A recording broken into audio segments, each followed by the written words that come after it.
هي الاداره غفلتنا في ملف كاموش؟ يعني هي الاداره غفلتنا وجابت لنا مهاجم اجنبي لمجرد ان انت تاخد مهاجم اجنبي وخلاص؟ اعتقد الاجابه لان اي حد هيشوف كاموش واي حد هيشوف الخضه اللي موجوده عند اللاعب واي حد هيشوف التصرفات اللي اللاعب بيعملها، هتحس ان لا، اللاعب ده محتاج وقت، والمشكله انك جايبه اعاره. فانت جايب لاعب محتاج وقت وانت اصلا ما عندكش وقت ولا هو عنده وقت، فليه؟ بالمناسبه كاموش 6 شهور، 6 شهور اعاره، ومروان عثمان 6 شهور اعاره. يعني الماتشات اللي هما بيقعدوها ماتشات بتتخصم من ال6 شهور بتاعتهم دي، وماتشات بتقول ان لا يا معلم، في كلام كتير بالنسبه لتقييم كاموش وبالنسبه لتقييم مروان عثمان. فانت صفقه كاموش ومروان عثمان انت جبتهم علشان خاطر يشيلوا الموسم. المشكله ان اللعيبه دي محتاجه حد يشيلها، فاللعيبه دي مش هي السوبر اللي هتشيلك الفرقه، يعني اللعيبه دي مش السوبر اللي هتشيلك الفرقه، والمشكله انك كنت محتاج صفقه سوبر. طب طالما مش تقدر تجيب صفقه سوبر، مشيت جراديشار ليه؟ يعني طالما مش تقدر تجيب صفقه سوبر وطالما مش تعرف تجيب صفقه سوبر، مشيت نيتس جراديشار ليه؟ ما اعتقدش ان جراديشار كان هيكون بنفس السوق ده. ما اعتقدش ان جراديشار كان هيكون بنفس العبث ده. جراديشار اللي بطلوا كوره عماد النحاس، جراديشار اللي بطلوا كوره عماد النحاس، جراديشار اللي فوق وسام ابو علي على حسابه كان عماد النحاس. كل الحكايه ان جراديشار كان محتاج وقت. فانت تراهن على لاعب محتاج وقت واللاعب ده بتاعك وملكك، ولا تراهن على لاعب انت جايبه عرى 6 شهور؟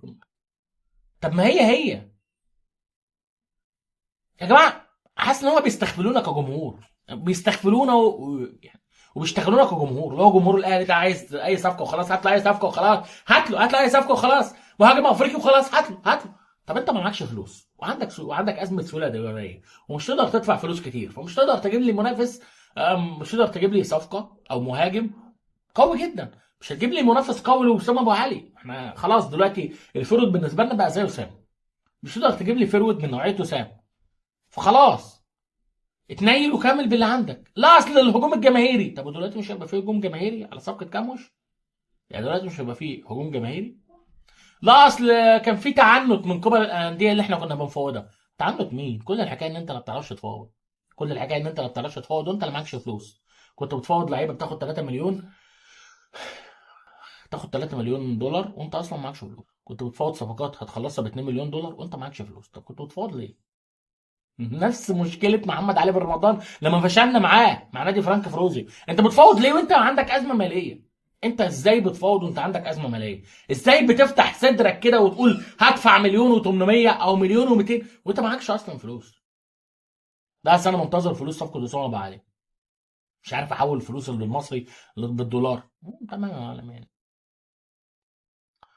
نفس المشاكل بتاع الاهلي هي ما بتتغيرش، نفس عبث الماركات هو ما بيتغيرش، بس دلوقتي بقوا بيشتغلونا، بقوا بيجيبوا لنا صفقات لمجرد ان هم يجيبوا لنا صفقات. القصة هنا مش قصة هجوم على كاموش وخلاص، القصة هنا قصة إن في إدارة اشتغلتنا كجمهور لا أكتر ولا أقل. أنت إيه رأيك؟ شايف إن صفقة كاموش وشايف إن مروان عثمان هم اللعيبة اللي يشيلوا خط هجوم الأهلي، ولا هم أصلا محتاجين حد يشيلهم؟